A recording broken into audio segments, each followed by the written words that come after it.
저는요, 제가 지금 57이 됐어요. 57이 됐는데, 51살 때 얘기하는 거예요. 51살 때. 막 부흥회를 다니고 이제 막 열심히 살았어요. 열심히 살았는데, 제 마음에, 하나님이 내 이름으로 상가를 사주시면, 상가에서 나오는 월세를 받아가지고 구제하고 선교하는데 내가 쓰고 싶다. 여러분 그런 소원 갖고 계신 분 손 들어봐요. 예, 예. 그전에는 그런 생각을 못하고 그냥 부흥회 10년 동안 40부터 50까지 10년 동안 부흥회 열심히 다녔어요. 사역 열심히 했거든요.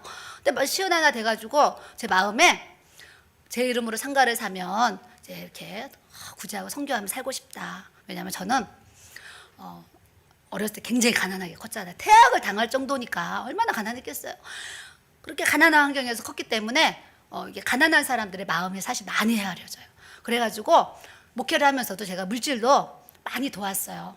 많이 돕고 섬기는데 그 58살이 되니까 그런 마음에 비전이 생겼어요. 꿈이 생겼는데 우리 목사님한테 여보 나중에 하나님이 물건 주시면 내 이름으로 상가 사줘요. 상가. 그때 목사님이 왜 그래요? 내 이름으로 상가 사주면 거기서 나오는 월세로 나 구제하고 선교하면서 살고 싶어요. 그것이 내 꿈이고 비전이니까 꼭 그렇게 해주세요. 그랬어요. 근데 목사님이 대답을 해요? 안 해요? 안 해요. 왜냐? 목사님 앞에 돈이 있는 게 아니니까 현금이. 그래서 뭐 듣진 않아. 근데 대답은 안 하고 듣기만 했어요. 그래서 생각날 때마다 그 얘기를 제가 했어요. 했는데 52살이 됐어요. 52살이 됐고 그 얘기를 또 했어요. 목사님과 잠자리에서도 침대에 누워가지고 그 얘기를 또 했어요. 또 했는데 이제 목사님이 자꾸 새겨지는 거예요. 이제 이렇게 이제 제가 자꾸 반복돼서 얘기하니까 그래서 새겨지는데 또 그 얘기를 하고서 며칠 뒤에 저희가 이제 부여 수양관이 있었어요. 지금은 이제 매매를 했는데 부여 수양관이 있었는데 그 부여 수양관이 갖고 있을 때 하나님이 저에게 음성을 들려주시기를 너 매월 첫 주 월화수 그 부여 수양관에 가서 매월 첫 주 월화수를 부흥회를 해라 그러셨어요.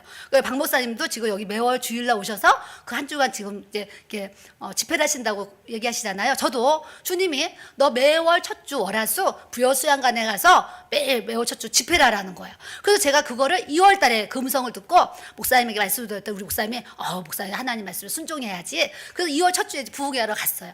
그래서 첫 주 부흥회를 하고 3월 달에 또 이제 첫 주 부흥회를 하러 갔어요. 가서 또 부흥회를 했는데 두 번째 3월 부흥회 갔는데 이제 성도들이 이렇게 은혜 받으러 오셨어요. 오셔가지고 집회를 했는데 끝나고 나서 여자 집사님 두 분이 저한테 상담을 한대요. 그래서 이제 방에 가가지고 상담을 하는데 이제 한 분이 우리 남편이 이제 감옥에 가 있다는 거예요. 감옥에.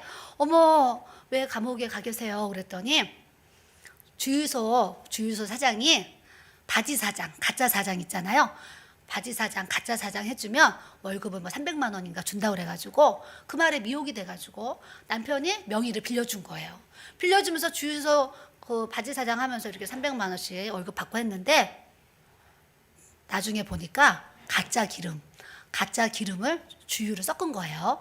그게 이제 경찰이 이제 이렇게 들켜가지고 경찰에서 와서 이분을 잡아갔어요. 사장이랑 총무를 잡아가서 검사를 받았는데 나는 가짜입니다. 그랬는데 경찰에서 진짜 사장을 불러다가 조사를 다 했는데 사기꾼은 뭐예요? 절대 사기 안 걸리게 하잖아요. 이분은 무죄. 그리고 이 바지 사장이 1년 몇 개월 받고 총무가 몇 개월 받았어요. 받아가지고 두 분이 감옥에 들어갔어요. 그 상황에서 만났는데 벌금이 9억 9천이가 나온 거예요. 벌금이. 그래서 대전에 건물 하나 갖고 있는데 대출이 있고 벌금을 물면은 손에 쥐는 게 한 푼도 없다는 거예요. 그래서 감옥에 있는 남편이 빨리 그걸 금매로 팔아서 당신이 손에 5천이나 1억이라도 줘라. 이제 감옥에서 이제 부탁을 하는 거예요. 그래서 이분이 막 벼룩시장, 교차로, 부동산 다 내놨어요. 빚을 싹 갚으면 한 5천만 원, 1억을 갚는데요. 그러고서 이제 내놓은 상태에서 저한테 상담을 받으러 왔어요. 그래요. 빨리 팔아서 5천이든 1억이든 손에 쥐셔야 되겠네요. 제가 얘기를 했죠. 얘기를 했더니 사모님 감사합니다. 그러고 이제 헤어졌어요. 헤어져서 제가 방에 가가지고 목사님 대전에서 이런 분이 왔는데 이렇대요. 너무 안 됐어요. 그 남편이 세상에 돈 300만 원 벌겠다고 명의 빌려줘서 그렇게 됐대요. 또 목사님이 너무 안 됐네. 그러더니 목사님이 그 건물 그 건물 내가 당신 사줄게. 이렇게 된 거예요. 그 건물을 내가 당신 사줄게. 그 건물을 날 사줘요? 당신 맨날 나한테 상가 사달라고 졸랐잖아. 빨리 그분 찾아가지고 그 건물 우리가 산다고 그래. 그러는 거예요. 그래서 연락처도 모르는데 뛰어나갔더니 이분들이 마당에서 커피를 마시고 있는 거예요. 그래서 집사님, 우리 목사님이 그거 건물 제 이름으로 사주신대요. 이렇게 됐어요. 사모님 너무 감사하죠. 그랬더니 그 건물을 그때 19억 5천에 내놨대요. 근데 우리 목사님이 그 어려운 사정을 알고 가보지도 않고서 20억 주겠다고 그래. 이렇게 된 거예요. 그래서 이제 우리 목사님이 20억을 주신대요. 사모님 너무 감사해요. 이분이 5천만 더 받으니 너무 감사해 하는 거예요. 그러면 제 손에 한 1억 5천이나 1억 될 것 같대. 그래서 잘 됐네요. 그러고서 이제 헤어졌어요. 헤어져서 이분이 감옥에 가서 물어봤더니 그 남편 목사님이 너무 감사하지. 그 목사님 사모님이 우리 건물을 사주면 얼마나 감사해. 그리고 거기서 월세가 나오면 얼마나 좋은 일에 많이 쓰시겠어. 그분한테 팔고 싶다고 빨리 팔으라는 거예요. 그래서 그날 밤 하나님 앞에 기도를 했어요. 하나님, 제가 이 건물을 사는 것이 하나님의 뜻입니까? 기도를 하는데 주님이 5가지 한상을 보여주시면서 그 건물을 사라 그러셨어요. 사라 그러시는데 마지막 음성에 내 안에서 5천 더 줘라 그러시는 거예요. 19억 5천인데 20억을 주기로 했는데 주님은 5천 더 줘라 그러세요. 그래서 20억 5천을 이제 줘야 돼요. 주는데 우린 돈 없었어요. 그때 없었는데 다 대출을 받아놓은 그 건물이었어요. 대출이 돈 조금만 있으면 살 수 있는 건물. 그래가지고 사야 되겠다. 전화를 했어요. 집사님, 어젯밤에 하나님 기도하는데 5천을 또 더 드리래요. 근데 우리 목사님한테 아직 얘기를 못했어요. 우리 목사님이 5천 더 준다고 하면 제가 드립니다. 근데 우리 목사님이 안 된다고 하면 제가 못 드립니다. 그랬어요. 그래서 이제 집에 가서 목사님한테 어젯밤에 기도하는데 이만저만 해서 5천 더 드리라고 하는데 해요. 그랬어요. 우리 목사님이 뭐라고 그러셨겠어요? 우리 목사님이 하나님이 더 드리라고 하면 5천 더 드려야지. 그래서 이분이요 원래 팔 때 19억 5천에 팔려고 했는데 저희가 1억을 더 드리고 20억 5천에 그거를 이렇게 샀어요. 샀더니 남편분이 감옥에서 나오셔가지고 저한테 인사하러 왔어요. 인사하러 와서 너무 감사합니다. 인사를 이제 서로 나눈 적이 있어요. 나눈 적이 있고 그걸 사고 나서 제가 52살에 사서 지금 57이 된 거예요. 됐는데 그걸 살 때는 막 다 공실이었는데 그 건물이 이제 공실이 다 나가가지고 월세가 들어오고 뭐 이자를 내더라도 이제 많은 수익을 하나님이 이제 받게 하셨어요. 그래서 제가 하나님 앞에 약속했잖아요. 하나님 주신 거 구제하고 성교하고 또 지금 성전 건축하니까 건축하는데 이렇게 하나님이 또 그 물질을 이렇게 사용할 수 있도록 은혜를 주셨어요. 은혜를 주시면서 이제 이렇게 살아가고 있는데 제가 사고 나서 한 1, 2년 뒤에 거기가 재개발 발표가 뜬 거예요. 재개발 발표가 떠가지고 대전은행 1구역 치면 거기가 나오거든요.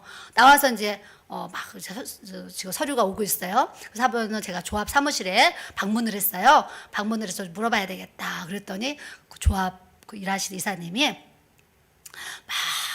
이제 계산을 하시더니 사모님 거기 건물은 나중에 한 80억 받으실 수 있겠네요. 그러셨어요. 그게 이제 80억이 됐지 70억이 됐지 더 올라갈지 저는 모르지만 그때 당시에 그 조합에서 일하시는 이사님이 지금 상황으로 한 80억을 받으실 수 있을 것 같습니다. 그래서 롯데캐슬이 3,300세대 들어오는데 아파트 2채랑 상가가 10개를 준다는 거예요. 그래서 하나님이 복을 주시려고 하니까 그렇게 남에게 경매로 넘어가는 그런 건물을 받게 하셔가지고 제가 마음껏 이렇게 사용할 수 있는 이 물질의 축복을 저에게 하나님이 부어 주셨어요. 따라하세요. 하나님의 자녀는 하나님의 뜻대로 살아야 하나님의 복을 받는다. 저는요 우리 아들이 2명 있어요. 우리 둘째 아들이 우리 목사님 아들 은총이 있어요. 둘째 목사님 아들이랑 같은 한동대에 다녔어요. 그리고 또 둘이 친구예요. 그래서 너무 신기한 인연이 또 이제 됐는데 우리 아들도 초등학교 때부터 목사님도 막 자녀도 훌륭하게 키우셨잖아요. 저도 우리 아들들 하나님 엄마 따라해. 하나님의 자녀는 애들이 하나님의 자녀는 하나님의 뜻대로 살아야 하나님의 뜻대로 살아야 하나님의 복을 받는다. 따라하겠어요. 따라하세요. 여러분도 따라하셔야 돼. 하나님의 자녀는 하나님의 뜻대로 살아야 하나님의 복을 받는다. 여러분들도 그렇게 살으셔야 되고, 여러분들이 가르치는 양떼들도, 여러분들이 가르치는 자녀들도 모든 이들이 하나님의 자녀가 하나님의 뜻대로 살아서 하나님의 복을 받아야 되는 것을 알려주셔야 될 줄로 믿습니다. 그래서 하나님이요, 이 부를 낳아요. 그 건물을 가졌더니 또 막 그 사연은 너무 길지만 신설동에요, 62평 집을 또 3층 주택을 또 하나님이 또 보게 하셨어요. 사연이 너무 많아요. 커피 마시러 갔는데 오라 그래서 갔다가 하나님이 또 그걸 보여주셨는데 돈이 없잖아요.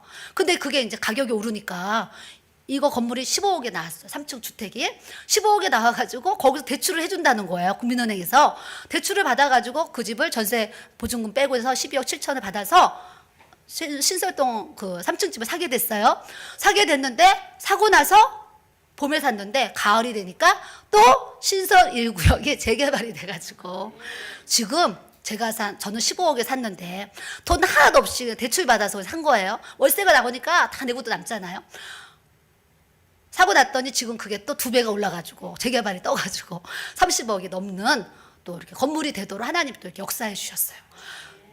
내가 돈 따라다닌 적이 없고 주님 앞에 기도하면서 돈 주세요 막 이렇게 해본 적도 없는데 하나님의 뜻대로 사는 삶을 주님 앞에 이렇게 드리니까요, 영권, 인권, 물권이 그냥 이렇게 따라오는 거예요. 그러니까 여러분들이 내가 돈을 움켜 이렇게 잡으려고 그런다 그래서 움켜 잡혀지지 않아요. 하나님이 성령의 바람을 불어서 내 손에 돈이 움켜 잡혀지는 이 은혜와 능력을 여러분들이 소유해야 될 줄로 믿습니다.